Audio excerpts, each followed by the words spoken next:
बेरोजगारी खत्म करने के लिए आपने बोला था, महंगाई कम के लिए बोले सेहत मजबूत लाऊंगा, काला धन सारे बाहर का ले आऊंगा। आप इस बातों में आइए कि इसमें कितने हमको पूरा कर दिए। हमको ये एयरपोर्ट दे दिया, वो जहाज दे दिया, ट्रक दे दिया, वो नहीं हमें किसी बिजनेसमैन की बात नहीं है। हमारे भारत नागरिक को मिला क्या, वो चीज बताइए आप। काला धन आपका नहीं आया, मगर हाँ एक चीज जरूर किए, जो गरीब रिक्शा चालक की औरत होगी उसने मटके में 2 लाख रुपया छुपा रखी थी कि मैं अपनी बेटी की शादी करूंगा तो उसको गहने खरीद के दूंगा, वो जरूर फोड़वा के आपने बाहर ले आया। अच्छा, वो पैसा काला धन नहीं लाया, उस गरीब का मटका फोड़वा के आपने लाया है। आप ये इस पे बात कीजिए, बेरोजगारी कितनी है, महंगाई कितनी है, उस पे कीजिए। युवा कैसे आत्महत्या कर रहा है, किसान सड़क पे बैठ रहा, इस पे क्यों नहीं बात कर रहे। हम एयरपोर्ट से मतलब नहीं है। क्या लगता है, कहते हैं असल मुद्दों से भागने की काला धन कोशिश नहीं कर रहे आया, जो 353 करोड़ रुपए धीरज साहू जी के यहाँ झारखंड में पकड़ा गया, वो काला धन नहीं था क्या?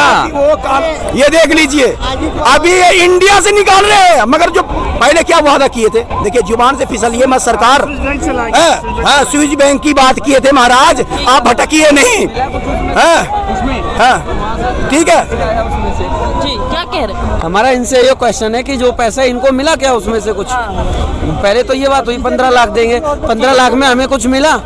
लेकिन मोदी जी बोले थे काला धन आएगा तो 15 लाख खाते में आएगा, आपको मिला? देखिए, अभी हम इनसे पूछते हैं भारत की नागरिक कितने हैं? क्या पेपर पहले लीक नहीं हो रहे थे, सिर्फ 2014 के बाद ही पेपर लीक हो रहे हैं? अब हो रही सब चीज हो रही है। किसी भी विभाग में जाओ आप, यूपी में बीजेपी सरकार है, लेकिन कहीं भी जाओगे आप भ्रष्टाचार इतना है कि बिना पैसे का काम नहीं होता।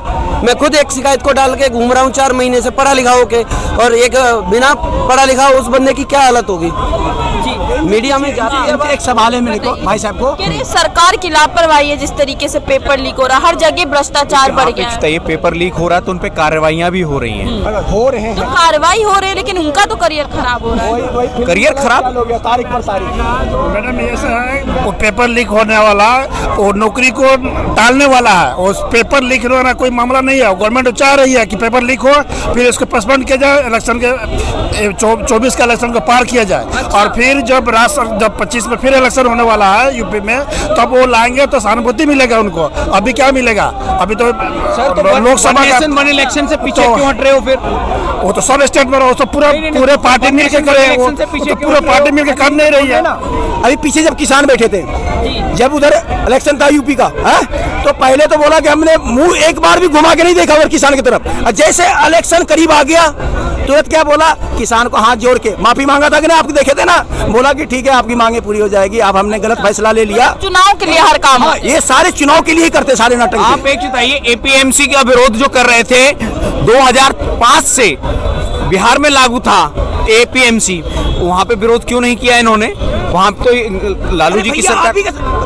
अरे बहुत मैडम ये है कि मोदी जी वो अपनी मनमानी चलाते हैं। ये जीएसटी हो गया, आपका इनकम टैक्स रिटर्न का हो गया, सब पे इस पे लागू किया जाए, गरीब लोग कैसे जीवेंगे?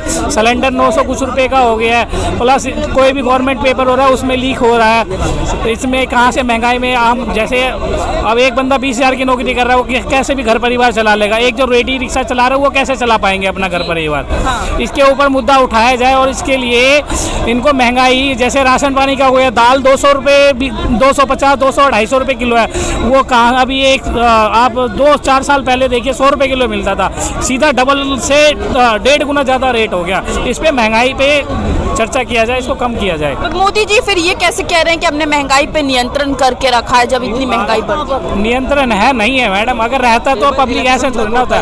वो इलेक्शन अभी 2024 में इनका मार्च अप्रैल में इलेक्शन है पीएम की सीट की, इलेक्शन की वजह से वो कुछ ना कुछ तो अपने दिखावा तो करेंगे ना, ताकि पब्लिक उनकी तरफ आकर्षित हो। तो मतलब हर बार झूठ बोल के, झूठे वादे करके राजनीति। एक बात बताओ, राजनीति में क्या होता है? झूठे वादे ही होता है। जब राजनीति का मतलब ही क्या है? झूठे वादे, झूठे कस्में खिलाए जाते हैं, ये कर दूंगा वो कर दूंगा। इलेक्शन के बाद तो ये तो पहचानने से भी इनकार कर देते हैं। चाहे अदर किसी भी सिटी में चले जाओ, एक आधा ही ऐसा जगह हो जाओ उनको आपको पहचाना जाएगा कि हाँ भाई ये हमारे को इलेक्शन में वोट दिया था, अच्छा कुछ दिया था, इसको हम कुछ भी रुके रुके काम करवाए। महंगाई पे सबसे बड़ी बात पता क्या है? 20,000 काम करने वाला, जिसकी 20,000 की नौकरी है, वो घर परिवार कैसे भी करके गुजारा कर लेगा। जो रेडी रिक्शा चलाते हैं वो कैसे गुजारा करेगा? सबसे बड़ी बात ये है। बताइए, कह रहे इतनी महंगाई बढ़ गई, आम आदमी कैसे गुजारा करेगा? महंगाई दर कांग्रेस के टाइम में 8.2 थी, आज के समय में अभी जो रिपोर्ट आई है लास्ट मंथ की उसमें 5.3 है। महंगाई कहाँ है? हर चीज का तो दाम बढ़ गया है, कह रहे हैं गैस सिलेंडर का दाम बढ़ गया है, पेट्रोल डीजल का। इनकम भी तो बढ़ी है ना। क्या आप 2014 में जिस सैलरी पे जॉब कर रहे थे आज उस सैलरी पे जॉब कर रहे हैं? पर कह रहे हैं कि आज आय दुगनी हो गई, उसके बावजूद भी नहीं बचा पा रहे हैं। थोड़ा यूपी में चलिएगा ना, किसी भी डिपार्टमेंट में चलिएगा, पहले तो आप 50,000 रुपए जमा करेंगे, फिर प्राइवेट नौकरी मिलेगी, उसमें भी ये है कि उनके पैर छूने पड़ते हैं। आप चलिए ना यूपी, दिल्ली से बाहर, ये केवल केजरीवाल की वजह से। सुनिएगा, मेरा खुद 50 यूनिट का बिल 8,100 रुपए आया है, 50 यूनिट का। और किसी भी अधिकारी के पास जाता हूँ, मैं किसी भी डिपार्टमेंट में जाता हूँ तो सीधा कहते हैं कुछ लाए हो, और दिल्ली के अंदर जीरो बिल आता है। आज तक मुझे 2 साल हो गए कंटिन्यू जीरो बिल आ रहा है मेरा, आज तक एक नहीं आया, एक पैसा नहीं आया है। तो ये क्या है? बताइए। देखिए, अभी सैलरी नगर निगम के लिए सुप्रीम कोर्ट ने कहा है क्या नगर निगम भंग कर दिया जाए जब आप 6 महीने से सैलरी नहीं दे पा रहे हो। उससे पहले तो आप ये कह देते थे कि क्या नाम है, भाजपा की सरकार है नगर निगम में और हम सैलरी कहाँ से दें, भाजपा बजट नहीं दे रही है।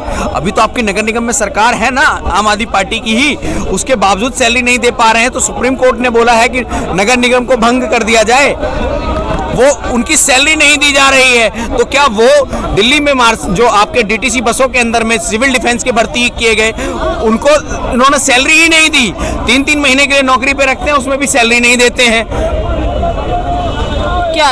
क्या लगता है, कह रहे हैं अगर एक सरकार नहीं कर पा रही है तो सेंट्रल को करना चाहिए सपोर्ट उसको, लेकिन नहीं, वो केवल अपना फायदा देखते हैं। आप मुफ्त में दे करके राज्य के बजट का भट्टा बिठा दो, और राज्य के बजट का भट्टा बिठा दो और फिर कहो कि जी सेंट्रल को देना चाहिए। अच्छा, क्या लगता है, कई गारंटी दिए थे मोदी जी, क्या लग रहा है पूरे हो पा रहे हैं? बिल्कुल होगी पूरी। जैसे कि बोला गया था कि रोजगार को लेके महंगाई का सुनिए, रोजगार के लिए आप जो रेडी पटरी वाले हैं उनको स्वनिधि योजना से लोन दिया जाता है।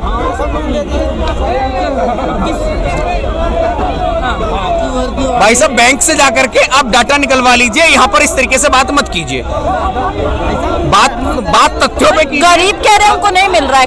आप मैडम अप्लाई करेंगे तब तो मिलेगा कि घर आके दे जाएगा क्या? पर रोजगार क्यों नहीं दिया जा रहा है? मुफ्त का राशन क्यों दे रहे हैं? मुफ्त का राशन, एक मुफ्त की बिजली क्यों दी जा रही है? मुफ्त का राशन पहले तो इसलिए, चलिए ठीक है, आपके मुफ्त के राशन की बात करो। 2014 से पहले एफसीआई के गोदामों में अनाज सड़ जाता था, शराब कंपनियों को दे दिया जाता था। अगर आज की समय में 80 करोड़ जनता को राशन दिया जा रहा है तो उसमें दिक्कत क्या है? बहुत अच्छी बात है। दिक्कत ये कि रोजगार करके उनको, शराब की कंपनियों को जो नशा ही उत्पन्न कर रही थी उनको जब अनाज दे दिया जाता था, जौ दे दिया जाता था, गेहूं दे दिया जाता था सड़ने के बाद, अगर वो आज भारत के नागरिकों को दिया जा रहा है तो उसमें समस्या क्या है? क्या लगता है, बोल कह रहे हैं कि रोजगार मिल रहा है। किसान का 5 किलो अनाज से कुछ नहीं हो रहा, उसको डीएपी 2,000 रुपए की मिल रही है, वो भी ब्लैक में मिल रही है। किसी ने ध्यान दिया कि 5 किलो राशन देने से उसका पेट भर गया पूरे घर का, या 2,000 रुपए की पीएम किसान सम्मान निधि दे दी, उससे हो गया क्या? उसका खर्चा चल गया। 5 किलो अनाज वो आपको वापस कर सकता है। आप डीएपी की बोरी जो आ रही है, डीएपी यूरिया आ रही है, उसको टाइमली पहुंचाइएगा, उसको आप टाइम से पहुंचाइएगा। सिलेंडर जो 1,000-1,200 रुपए का आ रहा है उसको आप 500-600 रुपए का करिएगा। देखिए, किसान आपको 2,000 रुपए वापस कर देगा। वो इतना बेईमान नहीं है किसान इतना वापस कर सकता है आपको। लेकिन विपक्ष कह रहा है कि जनता को गुलाम बनाकर रखना चाह रही है मोदी जी, इसीलिए रोजगार नहीं दे रहे हैं, क्योंकि पढ़ेंगे लिखेंगे नहीं, काम नहीं रहेगा, तभी तो गुलाम बन के। देखिए, गुलाम तो दिल्ली में बनाया गया फ्री बिजली के नाम पे, महिलाओं को फ्री बस के नाम पे। देखिए, दिल्ली जल बोर्ड के बिल फ्री कर दिया जल इन्होंने 20,000 लीटर तक। दिल्ली जल बोर्ड जो हमेशा फायदे में चलता था आज की डेट में घाटे में चल रहा है। कह रहे हैं कि दिल्ली में रोजगार तो मिल रहा है ना, उससे बाहर का रोजगार भी नहीं मिल रहा।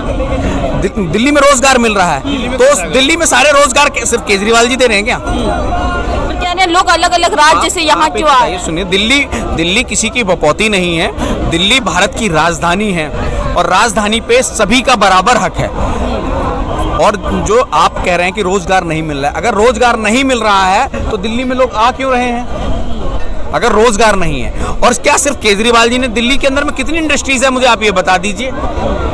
दिल्ली के अंदर में कौन सी इंडस्ट्रीज है? ओखला की इंडस्ट्रीज इन्होंने वो खत्म कर दी, दिल्ली से बाहर भेज दी। नरेला में कुछ बाहरी एरिया है, वहां पर थोड़ी बहुत इंडस्ट्रीज बची हुई है। हर जगह तो इनका वो चल रहा है। पर मोदी जी ने वादा किया था 2 करोड़, तो आपको लग रहा है 2 करोड़ दे रहे हैं कि नहीं? अभी मैडम जी 2 करोड़ रोजगार, देखिए सिर्फ सरकारी नौकरियों को अगर आप रोजगार मानते हैं तो उसको कोई भी सरकार पूरा नहीं कर सकती। तो फिर वादे क्यों किए गए जनता? सुनिए, रोजगार अगर कोई व्यक्ति ने अगर अपना पान का ठेला भी लगा रखा है ना, तो वो भी रोजगार है। अगर किसी व्यक्ति ने अगर अपनी कोई फूल की दुकान भी लगा रखी है तो वो भी रोजगार है। मेहनत करोगे रोजगार हर जगह सफलता मिलेगी। क्या लगता है, विपक्ष कह रहा है कि चंद मित्रों के कारण मोदी जी इस देश को खोखला करने का काम कर रहे हैं। उन किन चंद मित्रों की बात कर रहे हैं? कह रहे उद्योगपति जैसे अंबानी, अदानी। एक चीज बताइए, इन्हें भारतीय उद्योगपतियों से इतनी तकलीफ क्यों है? क्या इन्हें उद्योगपति भाजपा की सरकार ने बनाया है या मोदी जी ने बनाया है? नहीं, इनको तकलीफ इसलिए है ना क्योंकि गरीबों के लिए काम कर रही नहीं थी। वो धीरू अंबानी शायद उस टाइम पे कहीं रेडी पटरी पे दुकान लगाते थे क्या? अगर अंबानी अडानी की बात करें, अगर मुंबई एयरपोर्ट और दिल्ली एयरपोर्ट आज अडानी ग्रुप के पास है तो 2008 में जेएमआर को बेचा किसने था? अगर अंबानी अडानी की बात करते हैं, सिर्फ अगर आज की डेट में हर चीज अब प्राइवेट करना चाह रहे हैं मोदी जी, कुछ सरकारी रहा ही नहीं। आप एक चीज बताइए, प्राइवेटेशन जो एयरपोर्ट थे वो प्राइवेट कंपनियों को किसने दिए थे स्टार्टिंग में? 2007 से कांग्रेस ने दिए थे ना। जेएमआर कंपनी यूके की कंपनी थी, यूनाइटेड किंगडम ब्रिटेन की, उसको कांग्रेस की सरकार ने दिया। मुंबई एयरपोर्ट कांग्रेस की सरकार ने दिया। आज प्राइवेटेशन के लिए विरोध कर रहे हैं। और ये मैटर थोड़ा है यार, उसने दिया इसने दिया। मैंने कहा कि हमने चोरी किया। मैं अपने आप को मान रहा हूँ कि कांग्रेस की तरफ से अगर भाई साहब ऐसे बोल रहे हैं उनकी तरफ, मैं एक नागरिक हूँ, नागरिक जैसी बात कर रहे हैं। हमने कहा कि उसने चोरी किया, 63 साल चोरी किया। उसके बाद आपको 14 में हमने लेके आया राजपाल बिल करके, महंगाई के लिए, 2 करोड़ आदमी को नौकरी के लिए।